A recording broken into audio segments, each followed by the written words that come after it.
The WeBB show is great. The WeBB show is great. Shokit. The WeBB show is great. The WeBB show is great. The WeBB show is crazy. I love it. The WeBB show is so original. The WeBB show is crazy. I love it. The WeBB show is for everyone. Hello, I am JB Webb. Shokit. The WeBB show is so original.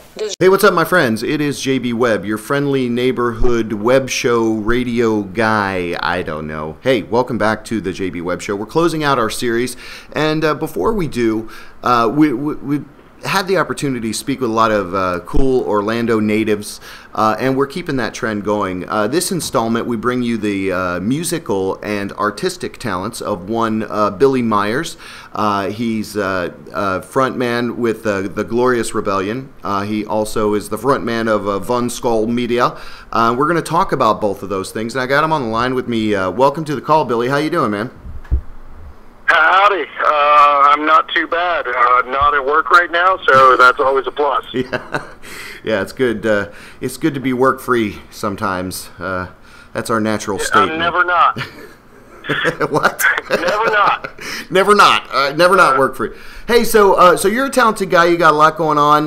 Let's talk a little bit about your music, The Glorious Rebellion, and then I want to talk about your Von Skull Media company that you put to a lot of great images. Your sound of your music has a real kind of alternative, cutting country death feel, if that's the right way to put it. But tell us a little bit about your musical history. How long you've been doing music, and then tell us about the current project with the Glorious Rebellion. I have been playing in various things throughout the years. Yeah. Gosh, near 20 years-ish. Oh, wow. Wow. 17, 18 years, I think. So you've been playing, early adolescent years and stuff like that. Okay. Yeah. I got started early. I was lucky enough to have cool parents, and I said, I want to play in bands, and that's what I want to do. And they said, okay. Yeah. And they would take me to places that I wasn't supposed to be in, and we would play shows, and it was a good time, and I've been doing it ever since. That's cool. Okay, so go ahead. Sorry. Oh no, I was just going to ask: was it kind of like your family culture? Did somebody in your family play instruments or music or anything? No, not at all. In fact, I'm pretty confident I play guitar because my dad doesn't. Okay. He always wanted to. Yeah. He grew up an athletic guy. Went to college for sports, and he's been a coach. He's very athletic oriented. Always wanted to play guitar. When he went through his midlife crisis in his 40s, he decided he was going to play. So he's learned a little bit since then, but back then he didn't really, and he always wanted to, so he kind of vicariously put it on me. Yeah. Okay. So you started picking up the guitar at a young age. What were some of your early influences, would you say? I don't know. You're obvious, Hendrix was always cool. I always liked The Who quite a bit. And then that's your parents' music, Right. Everybody starts listening to the records that their parents listen to. I have a tattoo that says "Listen to Tom Waits" on my arm, and I live by that statement. Cool. I don't know, the Melvins, Helmet. Oh, wow. Faith No More. Pretty much everything Mike Patton touches is gold. Tomahawk. David Bowie, Prince. Yeah. Michael Jackson. Is Yeah. amazing. Yeah. I'm a sucker for a good pop hook. Yeah. It's kind of scatterbrained and across the board. Everything from jazz to metal to blues to funk to pop to whatever. So you just take. I like a lot of hip hop. I like a lot of. I've been on a real big hip hop kick lately. Yeah. I really love. Oh gosh, I'm blanking out. I like the N-word quite a bit. I I like NWA, Public Enemy, Okay. Wu-Tang, Right. because they are nothing to f with. Right. I don't know if we're allowed to swear or not on your show. Yeah, it's fine. You can say whatever the hell you want. It's okay. It's okay. So listen, that's a good kind of idea of your background, of your musical likings, as it were. But what's the Glorious Rebellion? Tell me a little bit about that. That's a project I think you told me, or sharing with me, you started this year. So it's relatively new, the Glorious Rebellion. We got to play some of your music on the Circadian Cast, and the fact that you're thank you for that, by the way. Yeah, no doubt. So give us kind of the skinny on the Glorious Rebellion. Tell us a little bit about that group. Well, I have. It's some people work differently. How they work. I tend to find that.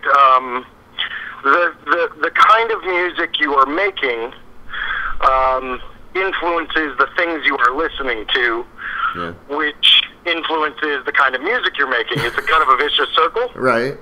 And I have not been making music for the last 2 years. I didn't own a guitar until like late last year.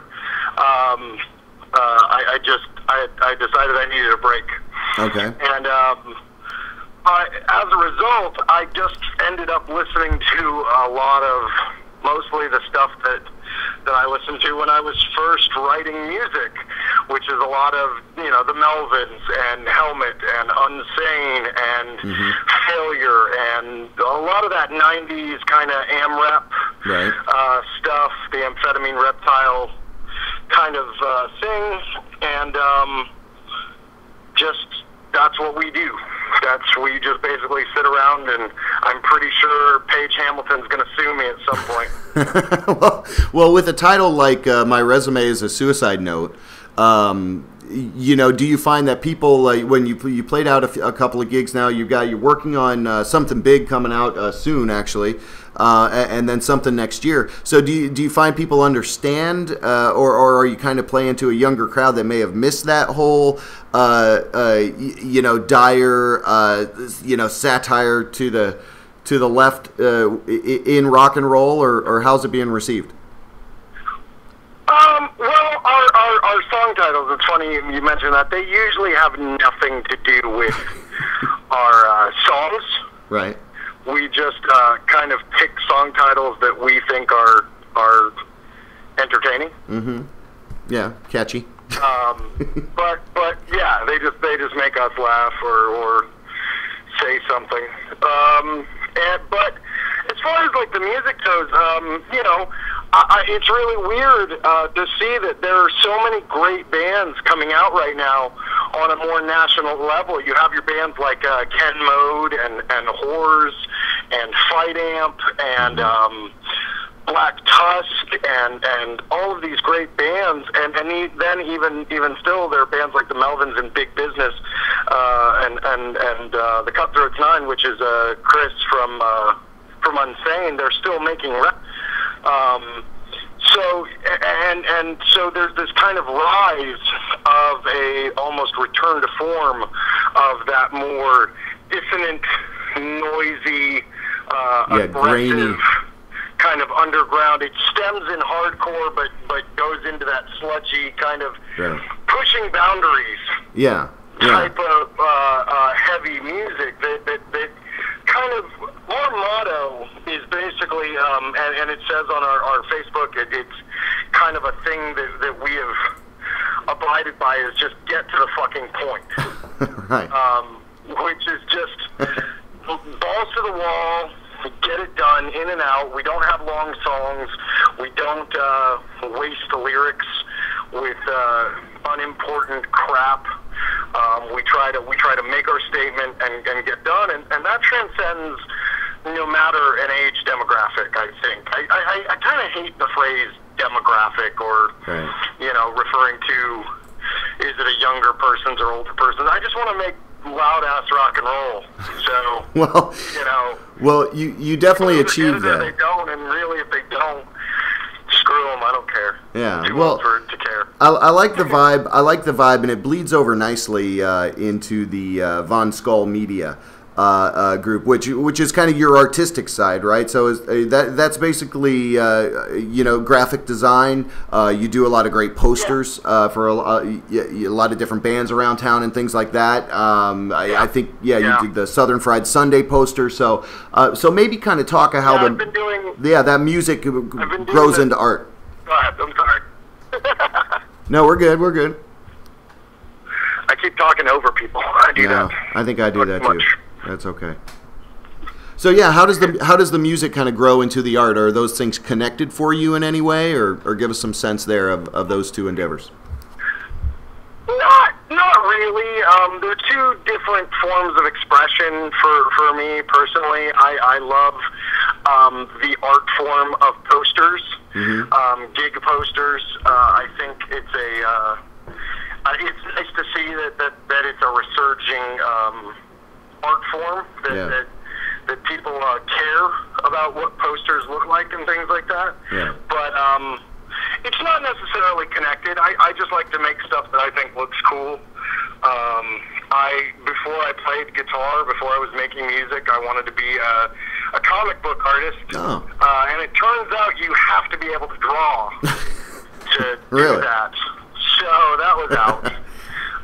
But thanks, when around the time I first started gigging, Photoshop was starting to become a thing, and then I got really tired of seeing Buddy Christ with Comic Sans MS. Right, the same font. Neon green. So I was like, screw this, I'll learn how to do this and make cooler posters. And from there, I've made album covers for people. Yeah. I do all of our artwork. Obviously, I've done a lot of logo designs and T-shirt designs and stuff for people. But I mean, my main thing is I make posters, and I like making posters. They're fun. There's not a lot of money in it, but it's still good to do. Well, you got a great eye. You've got a great way of that you put the images together. I mean, that's besides the music aside, the fact that you're exercising another kind of discipline in the arts is awesome, and the effect is there. We were just talking about that Southern Fried Sunday poster that you put together, and that's classic. That looks classic, and that's, I think, exactly what you're talking about when you think, you're welcome, man. When you think about when the Doors went to play, that's all. There was no internet. There was just that poster, and it had to be bad as hell. So you definitely have got that vibe there where it's like, screw that, this image is saying everything to me. So hats off to you there on that. That's a thing that I wish more bands today kind of realized, is that, so many bands today don't put any stock or effort into physical promotion. Right. They don't go out and put out posters or flyers or things like that. They most of their stuff is through Facebook or whatever social media. Right. They do it all online, and that's cool and all, but nothing will ever beat one-on-one interaction and cool art. Right. You don't have to say everything in the poster, but the poster can say everything. Yeah, that's a good way to put it. And that should always be important. It's another aspect of your brand and your art form and your method of communicating with people. Right. So I don't understand why so many bands today don't really put a lot of weight into it anymore, but it's starting to get a lot better. People are starting to realize the importance of those kind of things, and I hope that continues. It's good for business, but more importantly, it's it's nice to see things that are cool. It's nice to see things that make you go, wow, that looks like it's going to be a great show. I'm interested. I'm going to go check out that band. Right, yeah. I mean, it's when the poster's legendary, then you know it's going to be a legendary event. And I think if people go to, it's a Facebook, Von Skull Media. I'm looking at the Facebook page now. I think you got a site set up as well for the Glorious Rebellion on Bandcamp. I'll get those details. thegloriousrebellion.bandcamp.com is where you can get the music. Yes, the art you can find Facebook, Von Skull Media. Yeah, what's another good way? I was going to ask. I was throwing out a couple good ways, but what's the best way if people kind of want to get connected with you, Billy? The band's Facebook, we do a lot of our communication through that. But as far as if you want to get your hands on the music, merchnow.com, and you can search for the Glorious Rebellion, and we're on there. That's where you can get a copy of our 7-inch. Oh, wow. Record. Wow, you're pressing vinyl. And, vinyl and digital only. We do not, I don't really want to waste time with CDs. Yeah, that's cool. Nobody listens to CDs anymore. Yeah, I know. They either put it on their iPod or their phone or whatever, or sit on their computer and listen to it, but nobody really does CDs. So it seems like a waste. We'll give you the digital if you want the digital, and if you want a physical product, let's give you something cool, like an actual record. Yeah, that's awesome. It sounds better, and there's a lot more cool things you can do. The artwork is much bigger. The things you can do, like with variants, like colored vinyl, and you can do all kinds of tricks, like things that are interesting actually sonically. Right. On records. It's an expressive art form. So yeah. Plus, too, you got people that are that will actually let the record play the whole way through, which is something like I think the generation, like generations ago, that was you had to listen to the one song after the next and all that, and people just don't do that. They make their own playlist or whatever. So it's good to have that raw form of this is how you're supposed to listen to this kind of straight from the artist. So. So you guys have something going on. I think it's this Friday. What is that? The 15th. Tell us a little bit about that. Tell us a little bit about the album you're going to be pressing next year or this year, and what it's all building up to. Because I think I just mushed over that, and then we'll kind of close this out and encourage people to go check out everything that Mr. Billy Myers is getting himself into. Okay.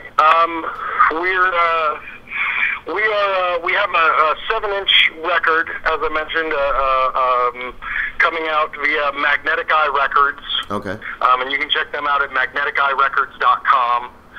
You can buy the album straight from them, or like I said, you can get it from merchnow.com. It's also out on iTunes and all that good stuff. But we're doing our record release party this Friday, August 15th, at Uncle Lou's on Mills Avenue. Yeah. It's going to be ourselves and Hollow Leg, Moat Cobra, and Lesser Humans. Okay. Hollow Leg is just amazing, good old-fashioned stoner doom sludginess. Moat Cobra, he leans to the hardcore side of music, but with a lot more sludgy edge to it. And Lesser Humans is basically like Propaganda style, badass, spastic punk rock. Okay, cool. Really, really technical, complicated, fast guitar crap, just going, and it's awesome. And they're also some of the most apathetic human beings I've ever had the pleasure to know. And that's a hell of a plug. It's a good time. It's $5, 9 p.m., all ages. First 25 people through the door, we're going to give a free digital copy of the record too. Oh wow, that's cool. Yeah, and we're going on tour in August, or not August. We're going on tour in October. I'm sorry. Okay. We're going on tour in October with our label mates, a band called The Fuss from Texas. Okay. For a handful of dates to promote this, and then we'll be hitting the studio to record a 6-song EP, also for Magnetic Eye. It'll be a 12-inch record, 6 songs, and that should be out early next year. And then we'll be doing a lot of touring behind that for the foreseeable future. Nice, nice. Well, you're a busy guy, and you found Orlando's music community is really kind of accepted. Orlando's a good place to be, right? No, it is horrible. It's getting a lot better. Yeah. The unfortunate thing with Orlando, it's one of those, like, I hate this town, but it's home. I love So yeah. It's cool, but it's home. So you gotta love it, or love it or hate it. You gotta love it. Yeah. It's weird. Right. Yeah. But it's the unfortunate thing about Orlando is it's always been about 10 years behind the times as far as what's relevant music-wise. There are still bands out there that are quoting Nickelback and Linkin Park and Creed as influences, or at least they sound like they're quoting them as influences. Yeah. Still doing that, like, gnarly, like crap. There's still friggin' bands in Orlando that are adding rap into they're doing that Incubus crap in their music, and that's all well and good, but that doesn't make for a great scene. Yeah. And it's all dated radio cock rock bullshit, and it has been for a long time, which is fine. But again, I'm not into that, and luckily something happened. I took a break from Orlando and moved to New Orleans for a little while. Nice. And I came back home last year, and